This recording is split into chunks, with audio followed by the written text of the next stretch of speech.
parásitos gastrointestinales es larguísimo, ¿ya? Ahora, la clase pasada vimos parásitos planos. Hoy vamos a ver parásitos gastrointestinales, pero ya que tienen una estructura cilíndrica, redonda. Hay algunos términos que les voy a explicar, que les voy a mencionar y que quiero que se concentren, ¿ya? Larvas raptidiformes y filariformes. Eclosión. Eclosión significa cuando la hembra expulsa al exterior los huevos. ¿Ya? Estos huevitos, por la temperatura, por las condiciones del suelo, del medio ambiente, el agua, algunos de ellos maduran y se convierten en otras formas parasitarias, ¿de acuerdo? Otro concepto que quiero que sepan es que en el capítulo de la clase de hoy día hay algunos parásitos que van a ingresar por la piel. Por la piel, no siempre por el ciclo ano, mano, boca, sino ingresan por la piel. Ya vamos a ver qué especie de parásito. Tercero,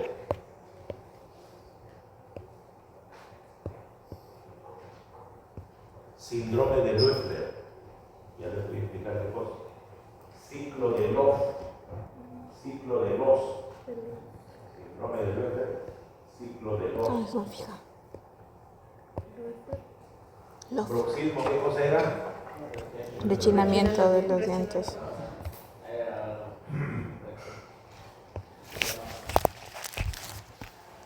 Muy bien. El ácaris lumbricoides es el parásito, o es el gusano, como vulgarmente se le llama, de los parásitos cilíndricos o redondos más frecuentes del ser humano.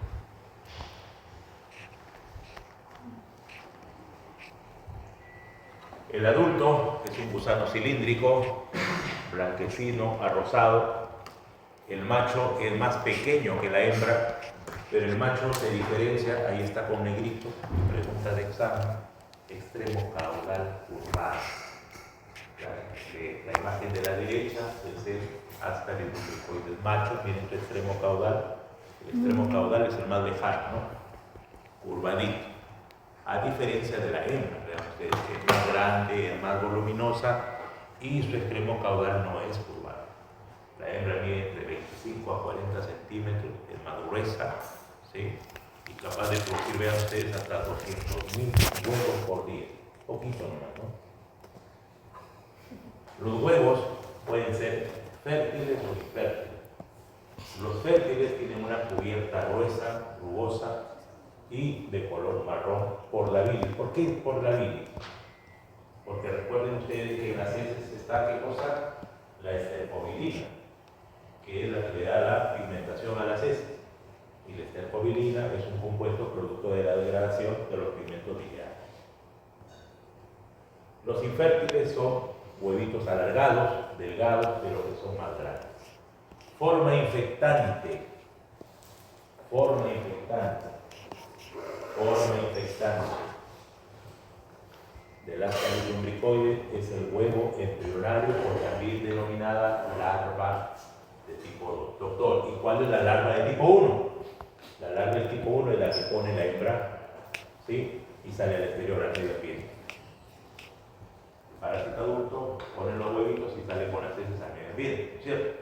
Y que hemos dicho con el medio ambiente, el agua, la temperatura, el suelo, condiciones medioambientales que le permiten madurar a esa L1 y se convierte en larva. Esa es la forma infectada. La hembra adulta en el intestino delgado, produce huevos, los cuales se eliminan con las heces. En el suelo húmedo, cálido, ¿sí? Al cabo de 2 a 3 semanas se embrionan, es decir, se convierte en larva de tipo 2. Posteriormente, la infección se produce a través de la ingestión de huevos embrionados, es decir, con larvas de tipo 2, ¿sí? Los cuales se han embrionado en el agua, con los alimentos o también con manos contaminadas. estas larvas de tipo 2 ingresan por la boquita, se instalan en el intestino delgado, ¿sí?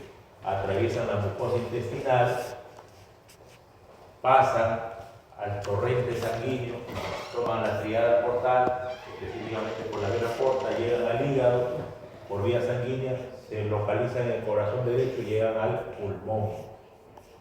Miren esa migración, todo es por vía sanguínea.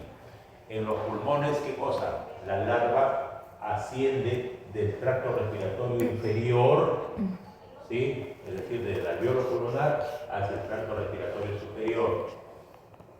Asciende por el árbol bronquial, llega hacia la faringe y nuevamente lo deglute, lo pasa.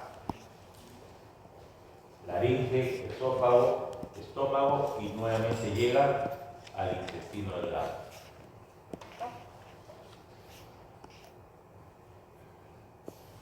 En alguna literatura, todo ese ciclo se conoce como el ciclo de Los. Ciclo de Los. Sí. Ya lo vamos a notar. Que no es exclusivamente de las calidades. Regresa al intestino delgado, donde madura su forma adulta. Todo este ciclo dura entre 60 a 75 días. Es decir, desde que es excretado por huesos bajo la forma de larva 1 hasta que se convierte en larva 2, que es la forma infectante para el hombre, ¿sí? Llega al intestino, pasa al torrente sanguíneo, migra hacia la región hepática, vía portal, llega hacia el corazón, llega al tracto respiratorio, asciende y nuevamente es deglutido e instalado nuevamente a nivel del intestino delgado. Todo este ciclo dura entre 60 a 75 días. La vida media de este parásito es de 1 a 2 años. Es cosmopolita, es más frecuente en niños de zonas rurales y periurbanas. La transmisión se da vía fecal oral por la ingestión de huevos en alimentos contaminados con ellos. La forma migratoria y la forma intestinal. La forma migratoria la da la fase larvaria. Produce, miren, cuando asciende, ¿sí? Desde el hígado hasta el aparato respiratorio, produce todo ese ciclo que va desde el intestino, vía porta, hígado, corazón, pulmones, de ciclo de Los. Pero en los pulmones produce una manifestación clínica. Produce lesiones pulmonares. ¿Qué cosa específicamente produce una neumonitis eosinófila? El paciente hace cuadro respiratorio, hace disnea, dificultad para respirar, tos, dolor torácico. Hay algo que no hay, fiebre. Y eso simula muchas veces un cuadro de neumonía. Cuando nosotros escuchamos una neumonía, lo primero que nos viene a la mente es una neumonía bacteriana. Pero cuando le pedimos un hemograma, ¿sí? En el hemograma, ¿cómo estarán los eosinófilos? Elevados. Y a la radiografía de tórax, ¿qué habrá? Hay consolidación pulmonar también, igualito como si fuera una neumonía de tipo bacteriana, pero hay algo que no cuadra en el hemograma. Si es una neumonía bacteriana, el hemograma ¿cómo estará? Leucocitosis y predominio de qué célula? Neutrófilo. Pero acá no. Acá hay eosinofilia, porque sabemos que los parásitos producen eosinofilia y producen anemia. ¿Ya? Después todo el cuadro respiratorio que simula ser una neumonía. A eso se llama una neumonitis eosinofilia. Todo este síndrome de manifestaciones clínicas y hallazgos laboratoriales se conoce como el famoso síndrome de neumonía. Y en la fase intestinal, que es la forma adulta, hay una acción exfoliatriz, consume nutrientes, malnutrición y produce retraso en el crecimiento, sobre todo en edad infantil. La acción mecánica, el acúmulo, miren ustedes en la imagen de la derecha, se han visto casos de obstrucción intestinal, el paciente llega con dolor abdominal a la emergencia, sí, doctor, me palpo una masa, estoy con dolor abdominal hace 3 días, no defeco, ¿sí? Y todo el cuadro que desencadena el cuadro obstructivo intestinal. ¿Cómo es el cuadro obstructivo intestinal? El paciente viene con la panza acá, distendido. Primero. Segundo, dolor abdominal. Tercero, no defeca. Cuarto, vómitos fecaloideos. Distensión abdominal, dolor abdominal tipo cólico, no defeca y vómitos fecaloideos equivalente a obstrucción intestinal. Esa es obstrucción intestinal, pero búscale, pues, ponte a buscar por la causa de la obstrucción intestinal, hay muchas. Una de ellas es tiene ahí un ovío tremendo de ácaros lumbricoides y a veces ese es motivo de cirugía de emergencia. Y nos damos con la sorpresa cuando vemos ahí, ¿no? La tripa hasta que se mueve ahí, por los ácaros que están amontonados ahí en la luz del intestino. La primera causa de obstrucción intestinal, ¿cuál es? Primera causa de obstrucción intestinal. Bridas y adherencias. Las bridas y adherencias. Pregunta de examen de internado y recientado todos los años, que marcan la diferencia. ¿Por qué siempre digo que marcan la diferencia? Porque unos ingresan y el que no la contesta no alcanza. ¿Qué son las bridas? Bridas y adherencias se forman por cirugías antiguas. A ver, las bridas y adherencias, te voy a poner un ejemplo. Cuando tú te haces un corte en un brazo, ese proceso de cicatrización hace que poco a poco la piel se vaya pegando, ¿no es cierto? Y queda una cicatriz. Ya, más o menos eso es lo que ocurre. Por ejemplo, una paciente que tuvo 3, 4 cesáreas, ¿sí? Adentro se forman bridas y adherencias, o sea, el organismo trata de compensar su proceso de granulación, de cicatrización, y forma bridas o adherencias, o sea, une tejido por dentro. Cuando hay esas bridas o adherencias, hacen que las asas intestinales ya no tengan que ejecutar su peristaltismo fisiológico que tienen y produce cuadros obstructivos. O a veces, ¿qué se produce? Una suboclusión intestinal, es decir, el mismo intestino se mete dentro del intestino. A eso se llama suboclusión intestinal. Las bridas de adherencia, producto de cirugías anteriores. Por eso es que el paciente que ha tenido o que ha sido operado, por ejemplo, de hernia, que ha sido operado de apéndice, el paciente que ha tenido cesárea, el paciente que ha sido histerectomizada, son pacientes que tienen alto potencial de hacer obstrucciones intestinales posteriormente. ¿Por qué? Porque ya tienen ese antecedente de haber sido operados. Bridas de adherencia. Recuerden siempre, ¿ya? Esa es una de las principales causas de obstrucción intestinal. Para efectos de esta clase, no, porque en este caso la obstrucción intestinal está enfocada al hallazgo de cantidades millonarias de formas adultas de ácaros lumbricoides, ¿ya? Y la acción tóxica alérgica, los parásitos hemos dicho que producen ¿qué cosa?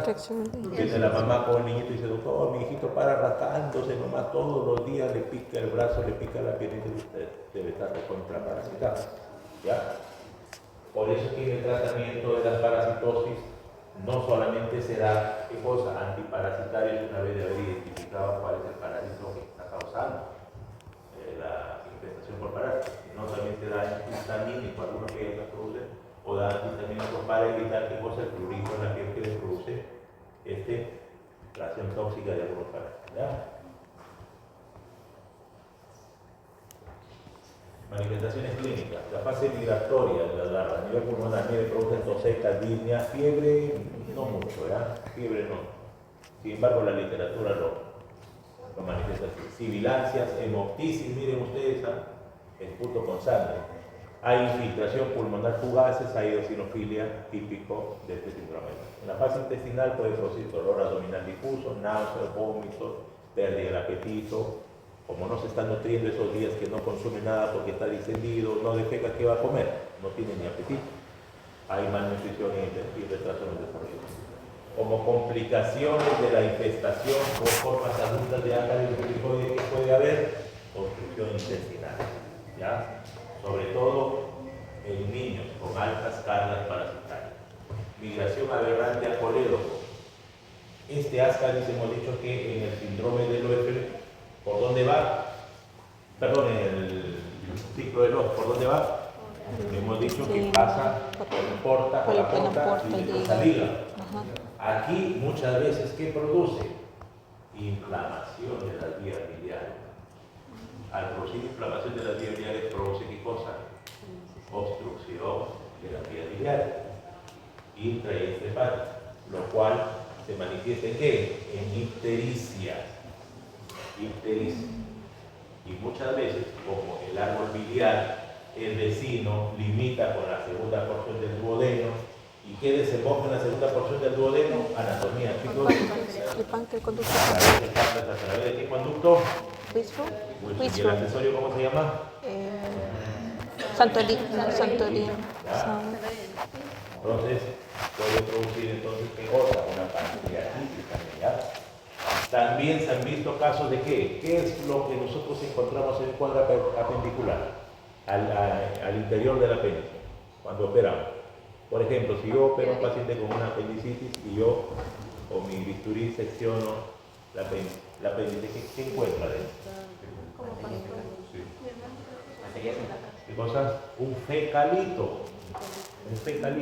Pero se han visto casos de que cuando se hace la disección del apéndice, a veces encontramos hasta el lumbricoide, aunque no lo creo. ¿Ya? Por eso produce obstrucción apendicular o perforación intestinal. Rara vez, pero la literatura. Entonces, cuando ustedes le cuenten, hemos encontrado un ácaris, no creo que no, sí, porque ustedes en teoría saben que sí es posible. ¿Ya? Diagnóstico. Hemos hablado hoy día del método de concentración, ya sea por flotación o por sedimentación. En fase larvaria, ¿qué cosa hay? Miren, infiltrado pulmonar que simula ser una neumonía y eosinofilia a la hematología. En los casos complicados se utilizan estudios por imágenes, como por ejemplo ecografía abdominal, tomografía, o muchas veces cuando hay cuadros de obstrucción intestinal hay que hacer una laparotomía exploratoria, es decir, hay que meterlo a sala al paciente para ver qué es lo que está ocurriendo, porque es cuadro obstructivo.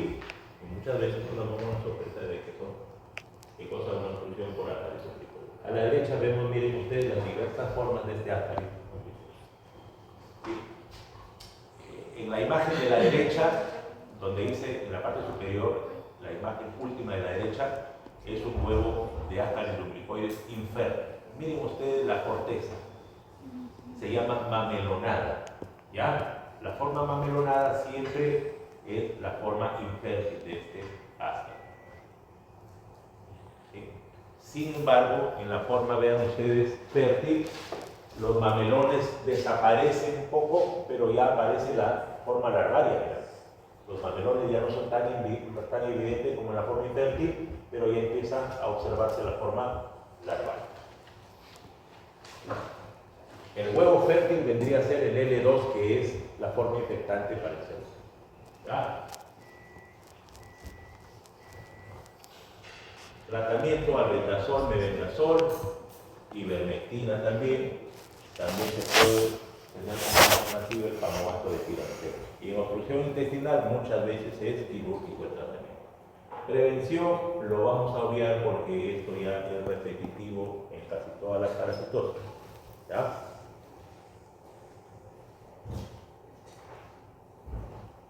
Estrongiloides extracorales. Acá mucha atención ya en el ciclo de vida de este parásito. Este parásito se va a manifestar siempre como larva. De todos los parásitos es uno de los que producen mayor anemia, mayor severidad de anemia y mayor porcentaje de eosinofilia. Estrongiloides extracorales.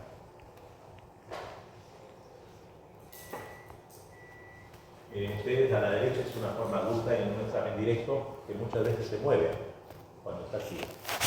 El parásito adulto vive en la mucosa del intestino delgado, vive entre 2 a 3 milímetros, ¿sí?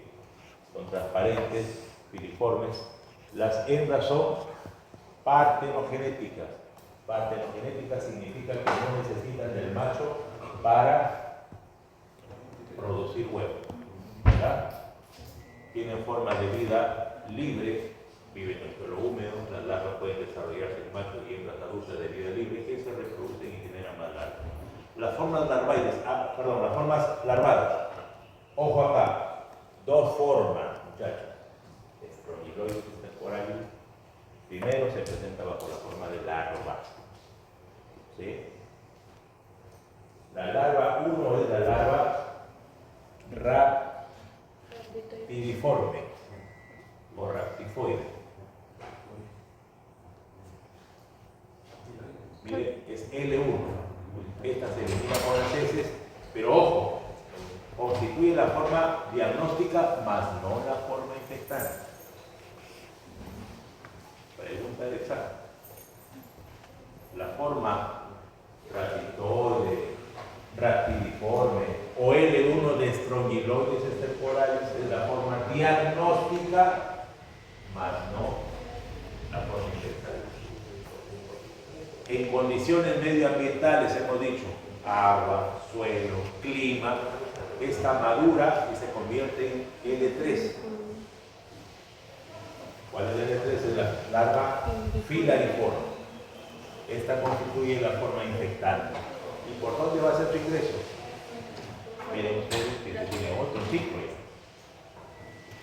A través de la ¿sí? A través de la los huevos de larvas, los huevos de estrongiloides rara vez se observan en ellos y normalmente eclosionan dentro de la mucosa intestinal. O sea, en el medio ambiente no aparecen huevos como si aparecen hasta el umbilicoide, sino acá como larvas rhabditoides o rhabdiformes. Pero es la forma diagnóstica y la forma infectante que tienen que madurar al medio ambiente, pasar de L1 a L2. El L2, ¿qué cosa es? Es el tránsito entre la conversión en larva rhabdiforme y larva, ¿qué cosa? Filariforme, que es la forma infectante. Y la otra conclusión es que ingresa por la piel.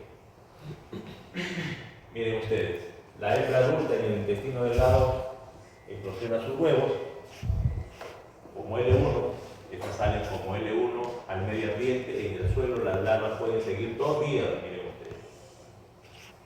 El ciclo directo, que es la conversión de L1, es decir, de larva rhabdiforme en larva filariforme. Ese es su ciclo normal. Pero pueden seguir un ciclo indirecto. El ciclo indirecto es que machos y hembras de vida libre con reproducción sexual producen directamente, ¿qué cosa? Las formas filariformes, es decir, maduran dentro de las formas adultas. No es el ciclo típico, pero es un ciclo indirecto. La infección ya sabemos que se da a través del ingreso, a través de la piel, de las formas infectantes que son las larvas filariformes, las L3. El andar descalzo, vean ustedes, ahí está, entre paréntesis. Si a mí me dicen que el andar descalzo me predispone al ingreso, una de las medidas de prevención, no sé qué cosa será, evitar andar descalzo. Y la otra conclusión que yo puedo sacar es qué pacientes o qué personas pudieran estar infectadas por ejemplo. Los que andan descalzo, ¿no? Y sobre todo el estrongiloide no es típico de nuestra zona, de zona costera, repito. El estrongiloide es típico de climas calurosos, cálidos. Por ejemplo, ceja de selva, ¿no? La selva. ¿Ustedes se han dado cuenta que la mayoría de personas ahí andan sin zapatos? Andan en chorcitos, ¿no? Hasta sin polo. Entonces, ellos son las personas con mayor predisposición a la infestación por acálido. Perdón, por estrongiloide. Autoinfección. ¿Cómo se da la autoinfección? Miren ustedes. Estas larvas rhabditoides o rhabdiformes se transforman en larvas filariformes, es decir, en L3, dentro del intestino o incluso en la región perianal y vuelven a reinfectar al mismo hueso. Este es el mecanismo de autoinfección. Este mecanismo de autoinfección implica las infestaciones crónicas por el estrongiloide, que duran incluso años. Entonces, en conclusión, la forma diagnóstica es la presencia de larvas rhabditoides, las muestras de heces, la cual es la forma diagnóstica, más no la forma infectante, y las L3 que constituyen la forma infectante para sí.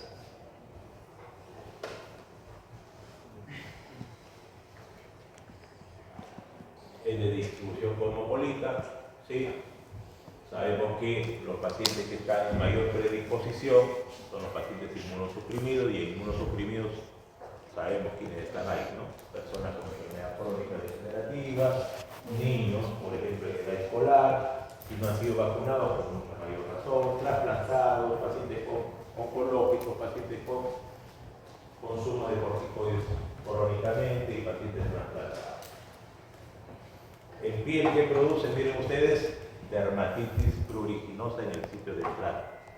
Si sabemos que este parásito ingresa por la piel, produce ¿qué cosa? Eritema y produce un rash, ¿no? Pica por donde ha ingresado el parásito. ¿Sí? La larva currens, ¿sí? Una larvita por este estrongiloide que produce ¿qué cosa? Una dermatitis pruriginosa, o sea, como un rash, ¿sí? Sobre la zona o sobre el lugar donde ha hecho su ingreso. A nivel de pulmones, que hemos dicho que produce una neumonitis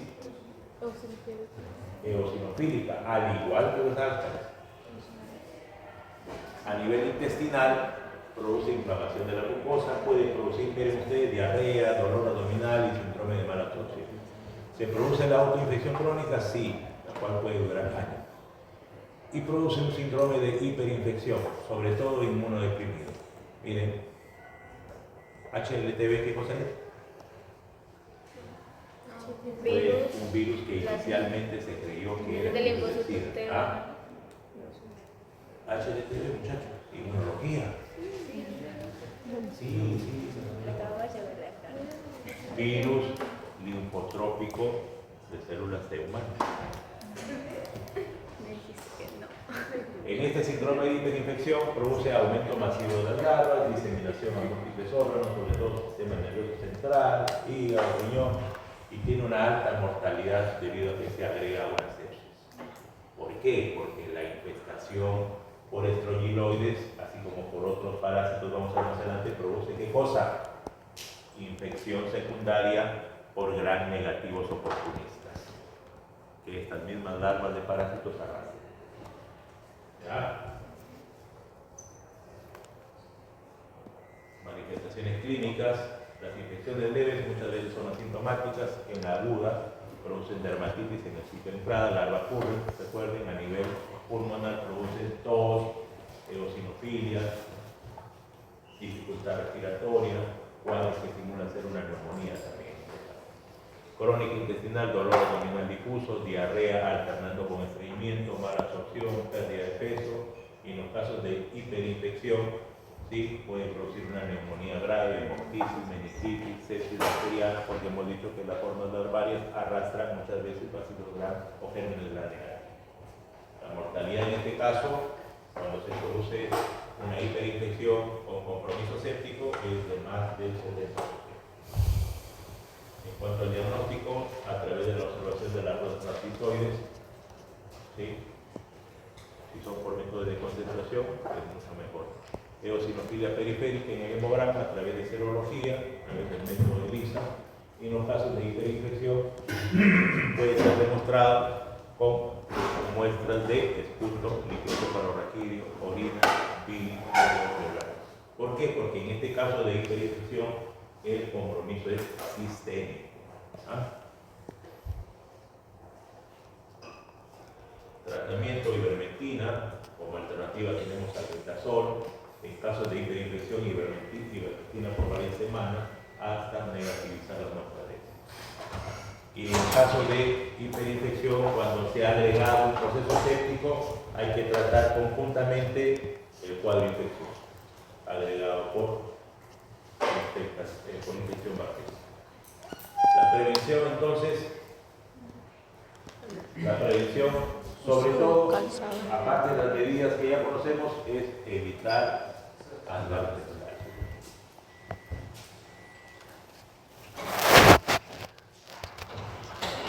Esteroides vesiculares, ampliamente conocidos.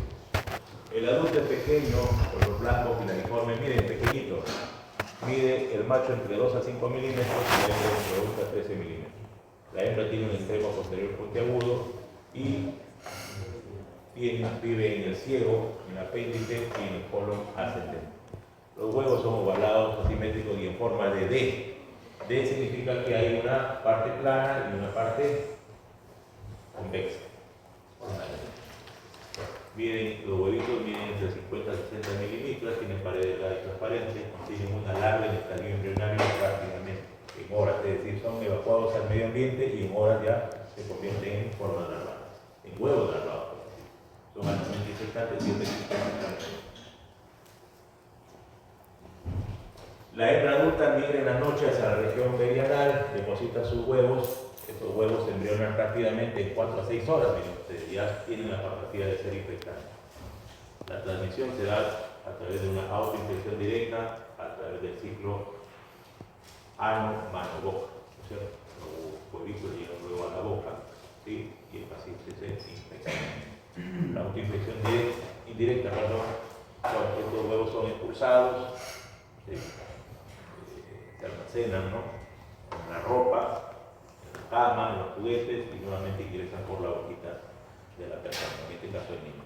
Retroinfección, los huevos eclosionan en la región anal, ¿sí?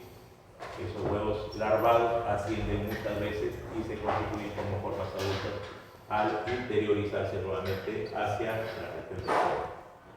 En el intestino delgado, esta larva eclosiona, madura y luego se dirige, miren ustedes, hacia el colon, donde se instalan a vivir, pero entre las 2 a 6 semanas. El hospedero definitivo lo va a constituir el ser humano, la forma infectante es el huevo embrionado y la forma diagnóstica son los huevos no embrionados en presión perianal. ¿Cómo se identifica esto? Hemos dicho a través de el famoso test de Gram. Estos homocolites constituyen la parasitosis intestinal más frecuente en niños de edad escolar. La transmisión es fecal oral por contacto con manos contaminadas o a través de la inhalación de polvo con huevos o jóvenes. Es importante,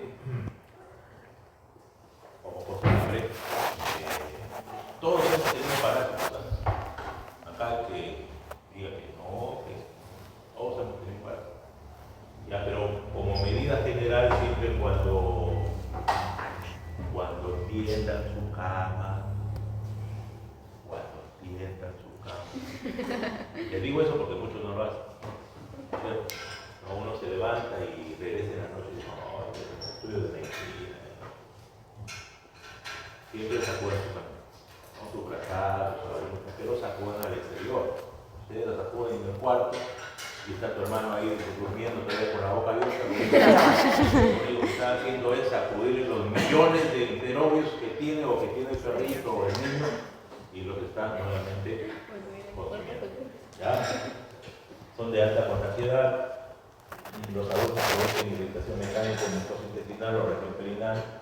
El rascado causa lesiones secundarias. Claro, cuando el niñito se rasca el anito, se lacera y se agrega una infección bacteriana, ¿no? Puede producir ¿qué cosa? ¿Se acuerdan que en una clase yo le dije que una mamá llega con su hijita de 6 años y le dice, doctor, vengo a asustar porque mi hijita tiene descenso? Y yo sé que dice así que los descensos solamente los tienen las mujeres que ya tienen vías sexuales. No, las niñitas también pueden tener descensos. Lo que pasa es que en las niñitas los descensos no son por hongos, no son por bacterias, no son por infecciones de transmisión sexual, sino son por heteroide vesicular. ¿Y por qué? ¿Cómo se explica eso? La hembra, ya sabemos nosotros que en la noche sale hasta la región del anito, pone los huevitos y de ahí muchas veces migra. La hembra migra hacia la vagina. En la vagina vuelve a poner huevitos. Y eso produce ¿qué cosa? Irritación de la mucosa vaginal. Eso deviene en descenso o flujo vaginal. Incluso hasta la mamá, un poquito exagerada o a veces muy precavida, te lleva hasta la torcita de la oreja. Mire, doctor, está el descenso, que mancha aquí. No se preocupe porque eso es por heteroide vesicular. Hay unos que no leen, ¿no? Y empiezan a alucinar, dicen, no, hay que buscar un barrera vaginal. No, en niños es por parásito. Alguien te de gas y va a ser que está positivo. Esas son las famosas urovaginitis. Y en las señoritas, ¿sí? Esas que no se han curado durante la niñez, se puede producir ¿qué cosa? Salpingitis. Salpingitis, inflamación de las trompas. Primera causa de ¿qué cosa? De infertilidad. ¿No? Se casan. 2 meses no pasa nada, 6 meses no pasa nada, y ya el padre se empieza a preocupar y dice, ¿qué está pasando? No puede salir embarazada, ¿no? un año, no pasa nada, o ya hace tus exámenes. Yo también hago mis exámenes. Vas al ginecólogo y el ginecólogo lo primero que le dice es que hay que hacerle una salpingografía con contraste.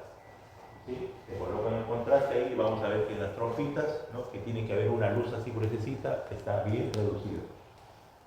Y que eso puede ser motivo de investigación porque esta señorita estuvo infectada con el huevo por una cantidad de años. ¿Ya? No quiero decir que sea la única causa, pero una de las causas es esa. La cosa es sencilla, empezando por lo más básico. ¿Sí? ¿Se entiende? ¿Ya? Cuidado de estar presentando la pata, porque no estamos embarazadas y cosas pasan, te voy a cambiar, ¿no? ¿Ya? Muy bien.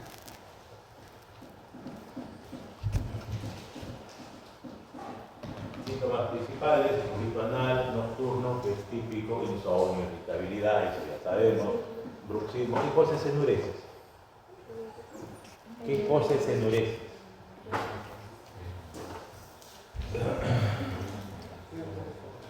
¿Qué cosa es enuresis? ¿Qué cosa es enuresis?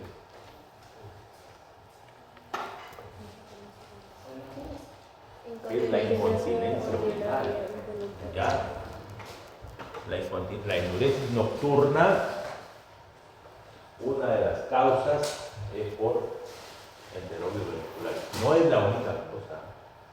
No es la única causa. Es más, las causas más frecuentes son por incompetencia vesical, por una vejiga neurogénica, por problemas psicológicos. ¿Sí? Los niños, por ejemplo, que los gritas, que los sometes a estrés, si viven en hogares violentos, el niño no es como el adulto. Pues estoy estresado, inmunología, psicología, micro, me tienen hasta acá. Ya este fin de semana nos tomamos. Es una forma de liberar el estrés. El niño no puede hacer eso. El niño, ¿cómo lo expresa? Orina. El niño, ¿cómo lo expresa? No quiere comer sus alimentos. El niño, ¿cómo lo expresa? Llora. El niño, ¿cómo lo expresa? No puede dormir en la noche. Una de las causas de enuresis ya nocturna, de niñitos de orina, es por parar. No quiero decir que es la única causa. Hago la aclaración ya porque la enuresis puede ser por múltiples causas, pero una de las causas es por parar. ¿Ya? Complicaciones, dolor abdominal en línea, dolor abdominal, apendicitis, rara vez que lo produce, no se funciona tan. Su identificación es a través del test de Graham, ya hemos dicho, y al examen directo de las heces es poco probable, pero se puede hacer. Tratamiento al albendazol, el pamoato de tirantel, ¿sí? Y las medidas de prevención traumática. Trichula. Miren qué bonito es para eso. Miren, es un huevito, ¿no? Que tiene dos taponcitos, dos opérculos, dos tapones. Tapón superior con el polo superior y un taponcito en el polo inferior. El adulto, miren, tiene aspecto de látigo, es decir, tiene un extremo más fino que el otro, tanto el macho con la hembra. Su localización, ¿dónde es? Vean ustedes, a nivel de ciego y colon ascendente. La hembra mide entre 35 a 50 milímetros, ¿sí? 50 milímetros son 5 centímetros, no es tan grande, y el macho es de 30 a 40 milímetros. Los huevos tienen forma de barril o balón de fútbol americano, en la literatura es así, por eso el rotaponcito que tiene. Ya es de color marrón, con los pigmentos biliares, presentan tapones mucosos en ambos extremos, lo que estamos hablando, y la forma infectante es el huevo embrional. Huevo embrional. Entonces, de todos los parásitos que estamos hablando ahorita, las formas larvarias son solamente, en este caso, solita, ¿de cuál? Del Strongyloides. ¿Ya? Después las demás formas que usted no conoce. Las hembras depositan huevos no embrionados en el intestino. Estos se eliminan por las heces. Luego, en el suelo y en el medio ambiente, estos huevos se embrionan. Miren, este es un huevo que es eliminado por las heces de esta persona adulta. Acá está como huevo no feo, es decir, no embrionario. Y si no es embrionario, hemos dicho que es la forma diagnóstica, pero no infectada. Es en condiciones medioambientales, por el clima, el agua, el calor, qué sé yo, de embriones, es un huevo embrión. Y esta forma es la que constituye la forma infectante para el ser humano. La ingesta de huevos embrionarios de alimentos o a través de las manos contaminadas es la forma infectante, las cuales llegan por el intestino. En el intestino delgado estas larvas se eclosionan, migran al ciego y el polo ascendente, que es donde es su ubicación, ahí se ubican y maduran hacia la forma adulta. La forma adulta, ¿cuánto mide? Hemos dicho entre 4 a 5 centímetros, con un extremo más angosto que el otro. Los adultos se fijan con la parte anterior de la mucosa. Acá miren ustedes, pregunta de examen. No hay ciclo pulmonar acá. ¿Ya? Y si no hay ciclo pulmonar, no produce entonces este parásito, ¿podría producir neumonitis? No. Eosinófila, no, porque no tiene ciclo pulmonar. ¿Ya? A diferencia de la-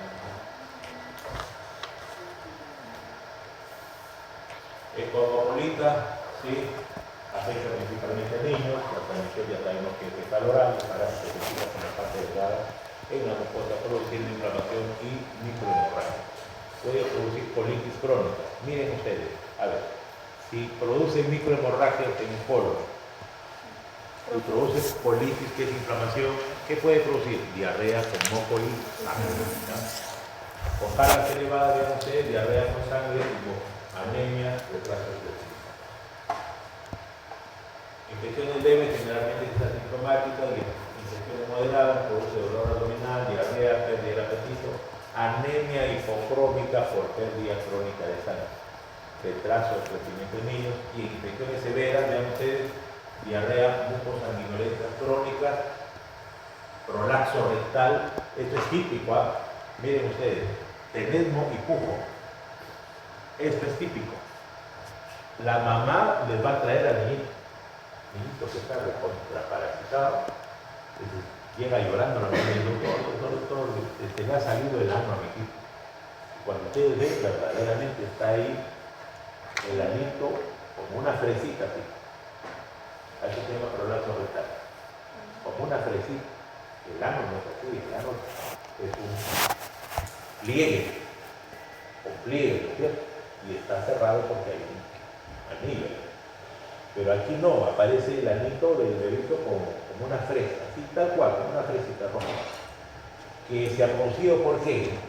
Porque el niño, como está infestado de parásitos, se rasca hasta ahí, ¿no? El inconsciente de la lesión que se ha producido. Y como al rascarse se irrita el parásito, en el ano nosotros tenemos terminaciones nerviosas, ¿no es cierto? Por ejemplo, si yo le diría ahorita, la lógica, quiero que defeque, usted podrá decir, sí, doctor, ahorita voy a defecar. No, son terminaciones nerviosas que automáticamente llegan al cerebro y el cerebro da una orden de que yo tengo que evacuar, ¿no es cierto?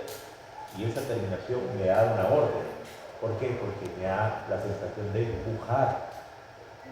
En este niño el parásito produce esa misma sensación neurológica, llega a la orden y él tiene ganas de empujar. Y al empujar y no poder hacer, eso se llama tenesmo, de prolapsa de la niña. ¿Ven? ¿Sí? Por ejemplo, el día que alguna de ustedes, sobre todo ustedes chicos, el día que se conviertan en mamá, ¿sí? Cuando en ginecología van a llevar ustedes, ¿no?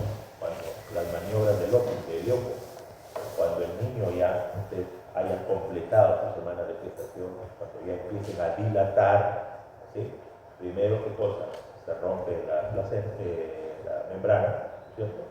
Hay fuga o pérdida de líquido amniótico y automáticamente por reflejo el útero se va a empezar a contraer.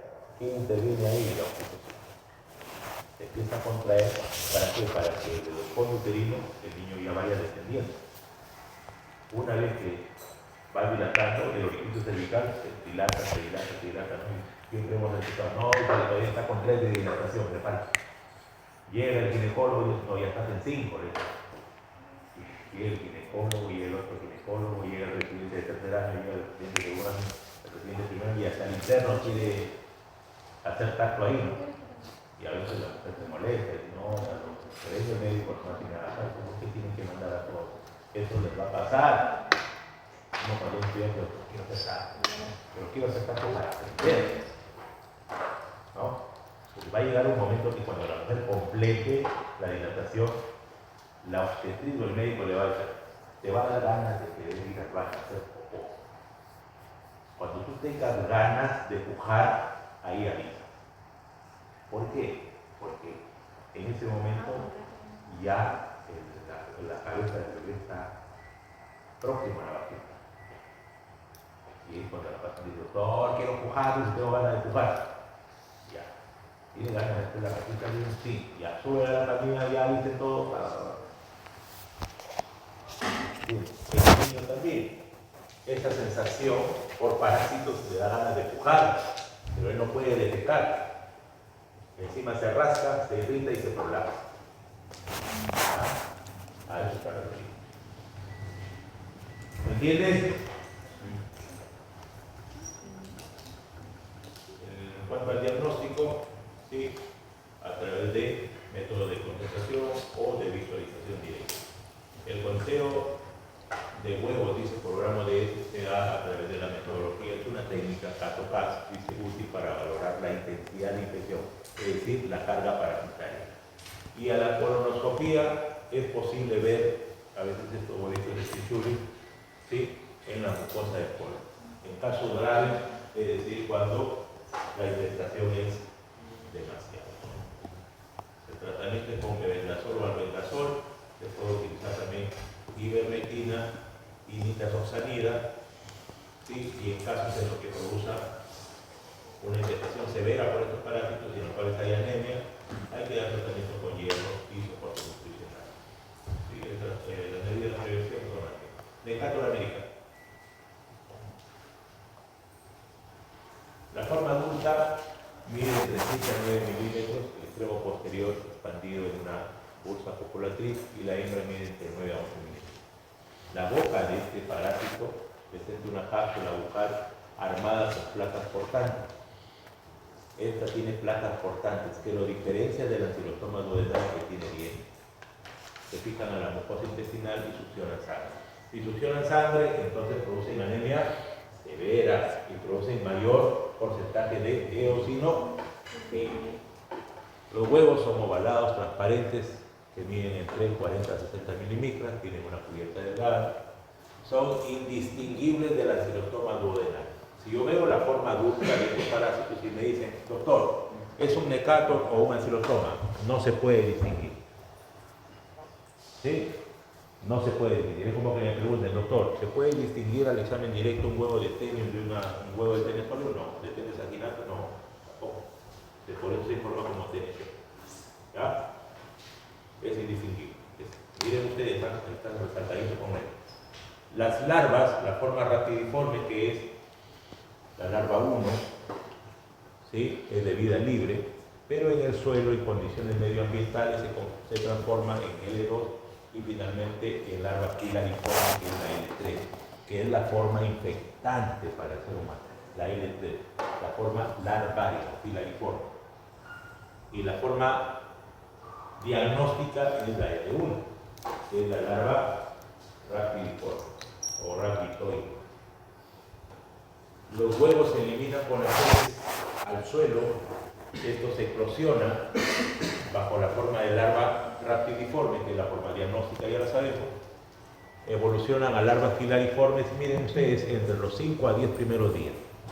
Y es la larva filariforme la que va a penetrar por la piel. ¿Sí? Es la que va a penetrar por la piel, sobre todo piel descalzo. De ahí también las medidas de prevención. Llegan por vía sanguínea, miren, pasan al corazón derecho y llegan a los pulmones. De los pulmones ascienden, vean ustedes, por los alvéolos, llegan al árbol bronquial, llegan a la faringe y luego se degluten pasando por el esófago, el estómago y luego al intestino. ¿Cómo se llama este ciclo? En el intestino maduran hacia sus formas adultas, se fijan a la mucosa y se alimentan de sangre. Prevalece la vía cutánea, pero también puede haber infección por vía oral.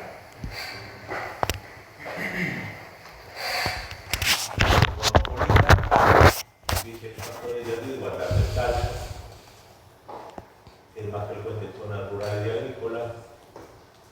el daño de la severidad depende de la carga parasitaria. Miren, cada gusano, cada forma adulta consume entre 0.03 a 0.05 mililitros de sangre al día. Con cargas elevadas produce pérdida crónica de sangre, lo cual conlleva una anemia ferropénica y inmunosupresión parcial en OPD. La fase cutánea, miren ustedes, produce eritema, prurito. ¿Dónde? Sobre la zona o en la zona por donde ingresa esta larva. Gromnitz es picadura en el suelo o picazón en el suelo, más o menos traducido así. ¿Ya? Dermatitis del minero, porque se halló que en una mina de Estados Unidos no daban con el diagnóstico y todos los trabajadores después de 8 o 12 horas se sacaban las botas y veían sobre sus pies que tenían zonas enrojecidas y que manifestaban como síntoma principal picazón o prurito. Y finalmente se llegó a investigar que era la principal. A nivel pulmonar produce tos secas, sibilancias, hemoptisis leve y produce ¿qué cosa? Neumonitis eosinofílica. En la fase intestinal puede producir dolor abdominal, diarrea intermitente, anemia microcítica e hipocrómica, palidez, fatiga, retraso del crecimiento del niño, hipoproteinemia, finalmente edema. El edema como consecuencia de la hipoproteinemia, ¿ya? No por falla renal, edema por hipoproteinemia. Miren ustedes, el huevo de ancilostoma es indistinguible ¿de qué? ¿De cuál? Del necator. ¿Ya? Pero sí hay una técnica, miren, por larvoscopía, pregunta de examen, que me permite diferenciar el necator americano del ancilostoma. ¿Cómo se llama esta técnica? Es de un japonesito, Arada Mori. En el hemograma, ¿qué características tiene la infestación? Produce anemia ferropénica más eosinofilia marcada. En cuanto al tratamiento, albendazol, mebendazol, hay que darle hierro y suplementos nutricionales. Dentro de las medidas de prevención que ya conocemos, evitar andar de sal.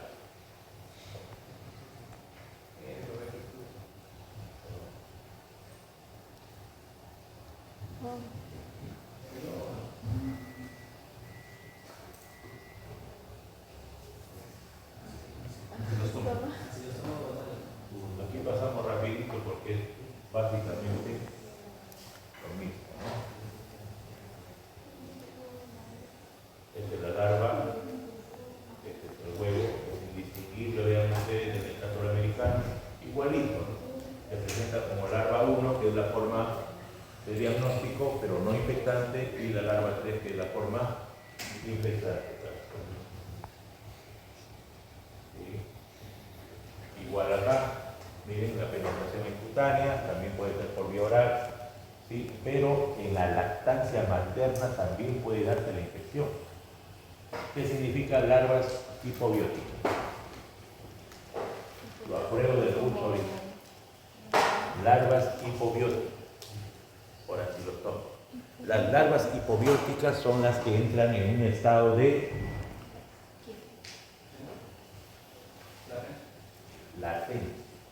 ¿Ya? Las larvas hipobióticas entran en un estado de latencia, sobre todo cuando la persona en este caso no le da los requerimientos nutricionales para que él siga su ciclo. Entra como en una situación de trance, ¿no? Ni ataco ni me muevo.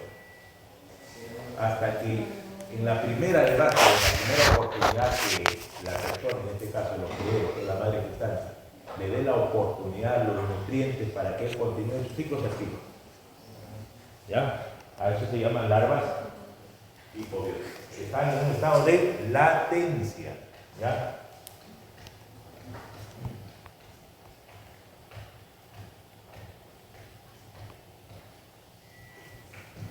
Un estado de latencia. Hay algunas damas que cuando están en hipobiosis dan miedo. Está en estado de latente y dice, uy, asústate porque qué irá. ¿Ya? El ciclo migratorio. Las larvas viajan por torrente sanguíneo, van al corazón, primero al hígado, van al vía portal, van al corazón, pulmones, ascienden por vía bronquial, faringe y son deglutidas. ¿Cómo se llama este ciclo? Perfecto. Luego las formas adultas se fijan en la mucosa intestinal y en cuanto a la epidemiología, las larvas en hipobiosis pueden reactivarse y provocar infecciones persistentes. ¿Ya? Pueden producir, ¿qué cosa? A nivel intestinal, úlceras, sangrado, obviamente colitis, es decir, diarrea con moco y sangre, y como son succionan, se fijan al intestino, succionan concentraciones grandes de sangre por día, producen anemia severa. ¿Ya? La fase cutánea igual produce una dermatitis pruriginosa, la fase pulmonar, síntomas muy parecidos a la neumonía, ¿sí?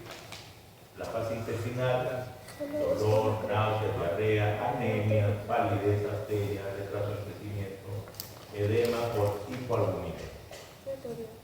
No se puede distinguir del mecátor americano y la única forma de demostrar su diferencia con el mecátor americano es a través de la técnica albendazol, mebendazol o palmato de pirantel, para su tratamiento, suplemento de hierro y de nutrientes. Y en cuanto a los métodos de prevención, ¿qué cosa? Lo que ya conocemos y evitar sobre todo andar descalzo. Este ancilostoma brasiliense, sinceramente, que bueno, no sé por qué está en este grupo, pero aquí lo que está en negrito vive en el intestino delgado de gatos y perros, ¿ya? Gatos y perros.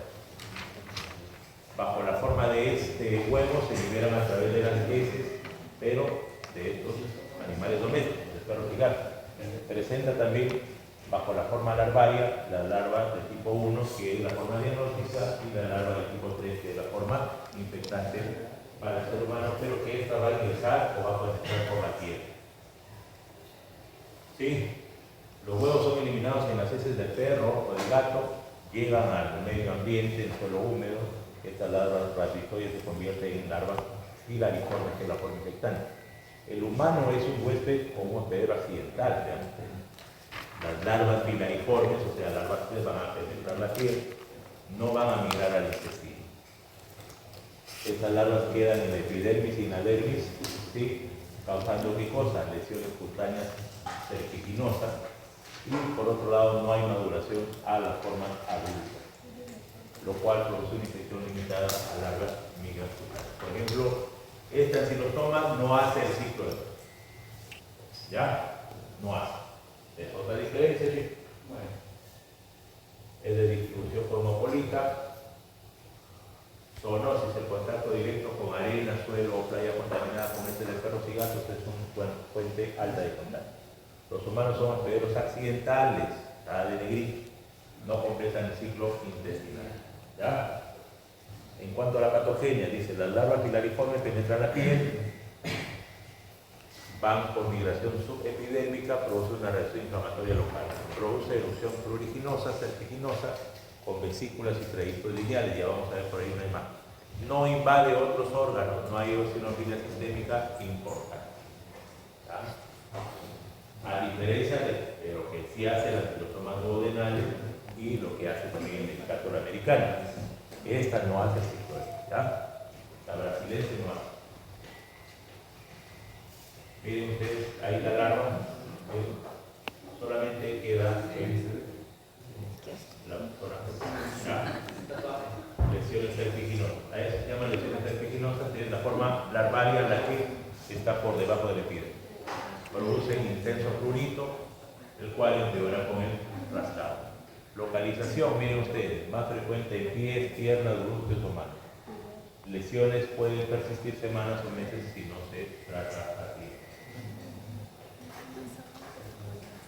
La histogénicamente produce un característico trayecto serpiginoso en la piel, hay historias de contacto con suelo contaminado y se puede realizar una biopsia cutánea rara vez que esto sea necesario, ¿no? Las cuales van a demostrar la presencia de larvas subepidémicas. No hay huevos en ese de humano. El tratamiento es con albendazol y ivermectina, pero también se puede utilizar por el prurito que producen, ¿qué cosa? Crema, ¿ya? El albendazol y el alivio sintomático con antihistamínicos para el prurito. Las medidas de prevención son las mismas, evitar caminar descalzo sobre todo.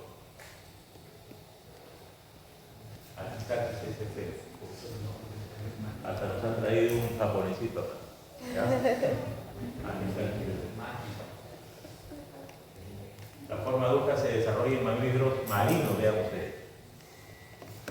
Delfines, focas, ballenas. Son filiformes, de color blanco, los machos tienen espículas y las hembras son ovíparas. Las larvas, sobre todo la L3, que es la forma infectante para el ser humano, mide entre 2 a 3 centímetros, el cual es móvil. Se encuentra en el músculo de peces y de cefalópodos. ¿Qué cosas son los cefalópodos? Por ejemplo, el pulpo, por ejemplo, el calamar, ¿no? Ahí está presente. Los humanos son hospederos accidentales, no se desarrollan de forma adulta en el ser humano. Fíjense ustedes, el adulto en el intestino de estos mamíferos marinos producen y liberan ¿qué cosa? Los huevos, que son los L1. Estos eclosionan, se convierten en larvas 2L2 y posteriormente son ingeridas por crustáceos, en donde en estos crustáceos se convierten en L3. Estos peces y calamares vienen y se comen esos crustáceos. Al comerse estos crustáceos están ingiriendo también las larvas L3, las cuales después van a migrar ¿a dónde? A las vísceras y al músculo de estos peces y calamares.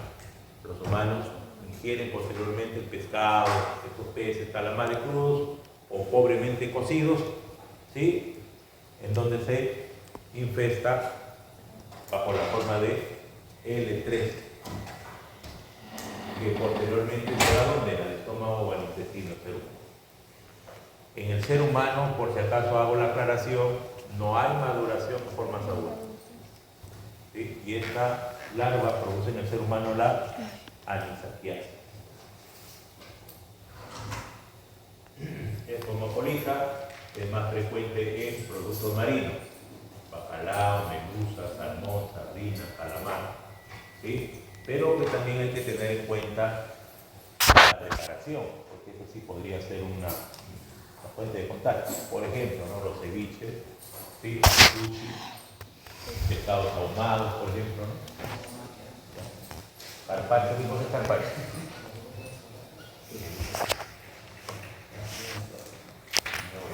Las larvas penetran en la mucosa gástrica o intestinal, produciendo una reacción inflamatoria, las cuales pueden conllevar muchas veces a el úlceras superficiales. Algunos producen hipersensibilidad, algunas personas desarrollan reacciones alérgicas graves,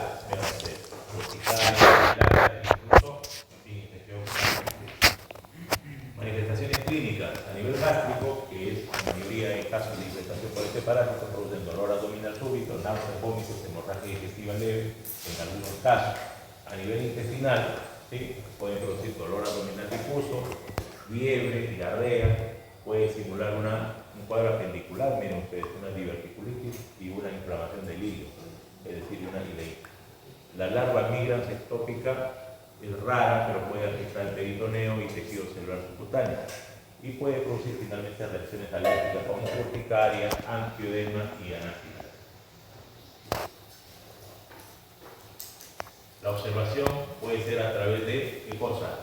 Endoscopía, a través de la visualización e extracción de la larva en la cavidad gástrica, a través de histopatología, la observación de larva en tejido con reacción eosinofílica, serología, a través de la identificación de la inmunoglobulina E específica para este parásito y a través de la utilización de imágenes. No suele utilizarse, pero en casos extremos es válido.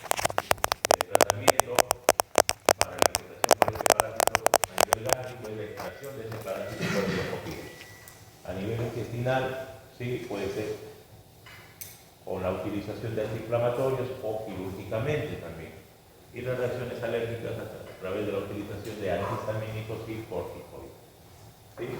En cuanto a la prevención, si hemos dicho que está en el músculo del pez y de algunos cefalópodos, hay que tener una buena cocción y hay que evitar comerlos crudos o semicrudos, que es, por ejemplo, en nuestro caso sí es importante, porque nosotros consumimos o somos consumidores en primer lugar de alto contenido de pescado en nuestra dieta. Segundo, somos cevicheros, somos norteños, ¿me entiendes? En algunos, por ejemplo, en las zonas del sur, por ejemplo, comen mucho el pescado ahumado, salmón sobre todo. Hay que tener bastante cuidado. ¿Vean?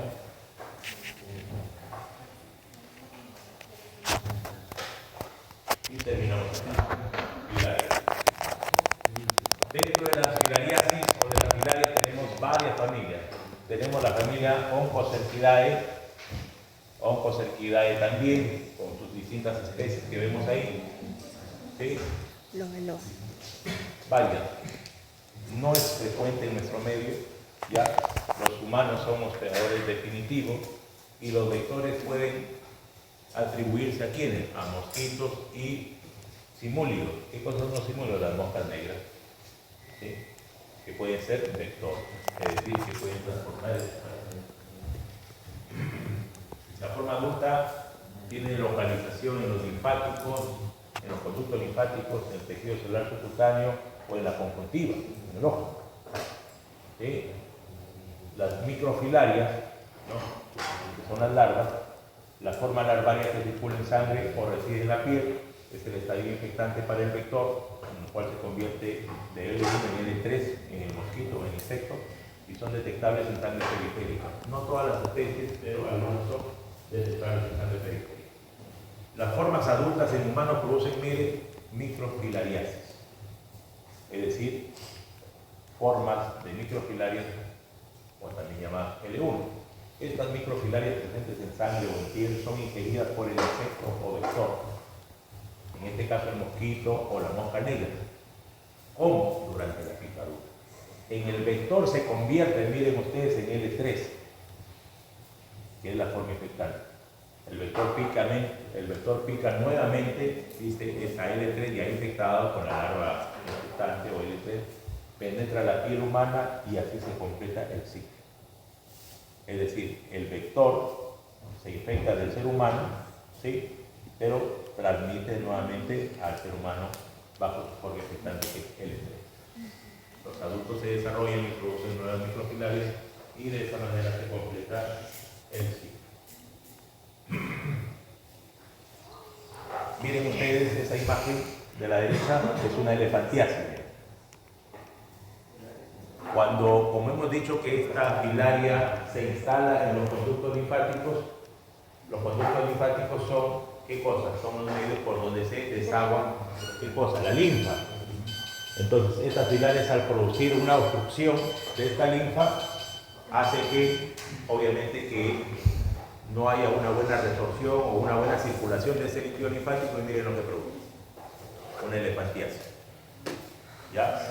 A nivel ocular, miren lo que produce, el famoso gusano en conjuntiva en la parte final, a lo que se nos conoce con el nombre de loiasis, que es la migración de esta filaria a donde, a la conjuntiva. Ahí está, miren, el parásito adulto. ¿Sí? A nivel linfático, al producir esa elefantiasis es migratorio, es decir, va subiendo. La hinchazón o edema va subiendo.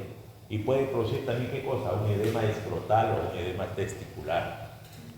¿Ya? Puede producir además, ¿qué cosa? Una reacción inflamatoria debido a la presencia de larvas o de muerte de formas adultas, lo cual produce una linfagitis y la presencia de nódulos subcutáneos con edema. Y la oncocercosis, que es la presencia de microfilarias en la piel, lo cual produce una dermatitis crónica, lesiones cutáneas e incluso hasta ceguera.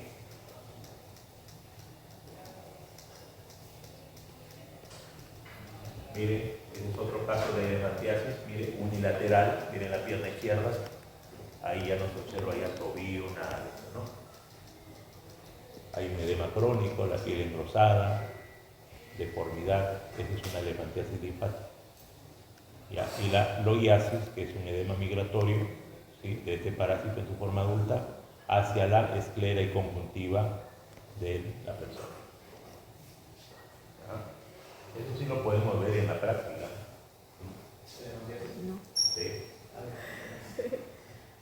El diagnóstico a través de la observación de microfilarias en sangre periférica, ¿sí?, a través de biopsia de piel, a través de serologías, a través de la reacción en cadena polimerasa y a través de qué? De contracción. La filaria dancing, dice movimiento en adultos de la filaria en los conductos linfáticos.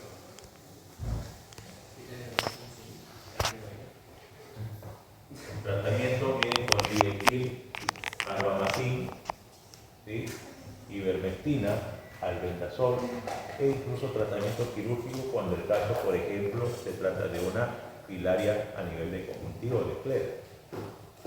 Las medidas de prevención y control de vectores, uso de mosqueteros, repelentes, tratamiento masivo de poblaciones endémicas.